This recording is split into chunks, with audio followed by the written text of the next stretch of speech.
مساء الخير، عاملين إيه؟ ده ملخص أول 5 أيام في ال15 يوم diet اللي إحنا اتفقنا هنعملهم مع بعض. فطار، غدا، عشا، باوريكم بس الفيديوهات إيه الوجبات اللي عملناها، علشان خاطر نشارك مع بعض الأفكار ونشجع بعض، عايزين نغيّر حياتنا للأفضل.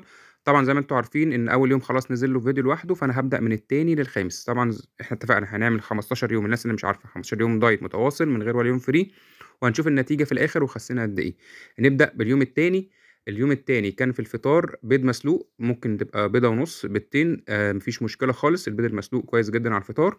والنوع الجبنة دايمًا اللي بنستخدمه، بلاش الجبن المُعلبة، خلّينا في الجبنة الطبيعي، سواء ملح خفيف، سواء جبنة قريش، كل ده كويس. وطبعًا ما ننساش الخضروات، دي حاجة مهمة وأساسية معانا في كل وجبة، خيار، جرجير، كابوتشا، خس، المتاح عندنا ما فيش منه مشكلة. وأنا بعد كده شربت كوباية لبن، نُص كوباية لبن، وطبعًا ما باحطش عليها سكر، خلاص إحنا بنحاول نقلل مع بعض السكر، ممكن شوية فلفل أسود على الجبنة على البيض يبقى كويس جدًا. في الغدا، من الوجبات الحلوة برضه باحب آكلها بصراحة اللي هي صينية بطاطس، كلنا بنحب صينية البطاطس طبعًا. أنا عملتها المرّة دي كانت بلحمة مفرومة، عملتها على هيئة يعني تتبيلة الكفتة، بس هي كانت ممكن يكون شكل الهمبرجر يعني. بس هي يعتبر طعم الكفتة عادي. اعملوها زي ما أنتم بتحبوها إزاي. بس هي كانت بطاطس معمولة في الفرن طبعًا، بالفلفل، بالطماطم، بالبصل. كان معاها طبعًا خضروات، وكان معانا زيتون. الزيتون على فكرة مفيد جدًا، جدًا، جدًا. وطبعًا خيار وجرجير برضه كان موجود.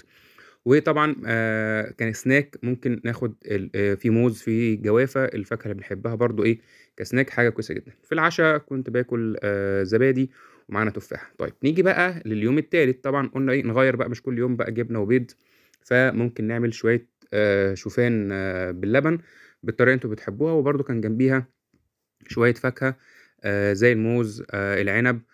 فقُلنا نغيّر بس إيه من الفطار عشان ما نزهقش كل يوم بيض وجبنة.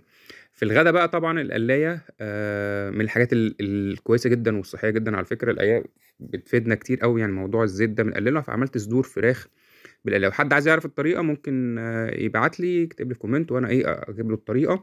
وطبعًا بنفس التتبيلة دي شوّحت برضه إيه شوية خضار كده sauté حلو، يعني جزر وبطاطس وكوسة جنب الفراخ. فكان برضه إيه، يبقى أنت برضه خدنا إيه، نفس التتبيلة، معانا خضروات مع الفراخ، صدر أو ورك مش فيش مشكلة اللي بتحبوه. وكان معايا برضه إيه، لسان عصفور، شوربة لسان عصفور جنبها. طبعًا لسان عصفور، الحاجات دي كلّها لو بزيت بسيط أو يُفضّل مثلًا بسمنة طبيعي أو زبدة طبيعي، ده هيبقى كويس جدًا. فوجبة حلوة، وجبة حلوة ومُشبعة على فكرة يعني. في العشا كان معايا 2 فايش وجبنة، برضه خلاص ما فيش جبن مُعلّبة، مش هاتكلّم تاني في الموضوع ده، أو برضه لأ، هافكّركم بالموضوع ده كل شوية. كوباية شاي برضه كانت من غير سُكّر. طيب نيجي بقى لليوم الرابع. اليوم الرابع بقى كان في معايا في الفطار، قُلنا برضه إيه، نغيّر بلاش جبنة وبيض.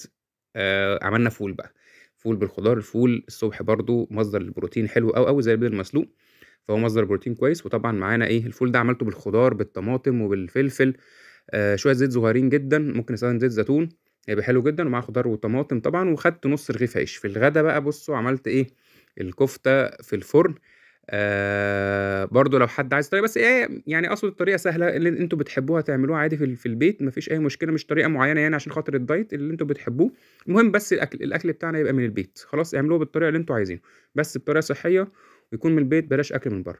وطبعًا معانا الخضار بتاعنا، كان طماطم وكان خيار ونُص رغيف عيش. وطبعًا عارفين الكفتة بتحب الطحينة، فما فيش مشكلة رشة طحينة على النِفس كده. وهي الطحينة على فكرة مفيدة جدًا، معمولة بالسمسم، فحاجة كويسة جدًا. العشا كان إيه، كان موز وزبادي. في الفطار بقى بُص بقى عملت إيه، رجعنا للبيض تاني والجبنة، بس دي كانت جبنة قريش. والبيض بقى عملت أومليت بالخضار، كان بيضتين على فكرة. أومليت بالخضار، بالطماطم، بالفلفل، ومع جبنة قريش، ومع نُص رغيف طبعًا والخيار. فبرضه إيه، تغيير، ومعاه كوباية شاي بلبن. أنا بصراحة باحب من عشاق الشاي بلبن بصراحة، كان عملته من غير سُكّر برضه. في الغدا بقى بُصّوا، دي سلطة الدقوس. أكيد كلّكم عارفين سلطة الدقوس، فأكيد تتوقعوا ما دام سلطة دقوس يبقى هاعمل معاها إيه، يتعمل معاها شوية فراخ مشوية ومعاها الرز الأصفر. سلطة الدقوس برضه لحد عايز طريقتها سهلة جدًا ما فيهاش أي مشكلة ومكوناتها سهلة جدًا، فلو حد عايز برضه يقول لي في الكومنتات وأنا إيه، أكتبها له. الفراخ المشوية نعملها في القلاية، عايزين تعملوا فراخ في الفرن، زي ما تحبوا يعني مش لو ما حدش عنده قلاية مش مشكلة مش قضية. العشا كان زبادي ومعايا موز ومعايا عنب. يالّا نشجّع بعض، ده كده الجزء الأول من أول 15 يوم، ما حدش يكسّل، شكرًا ليكم، سلام.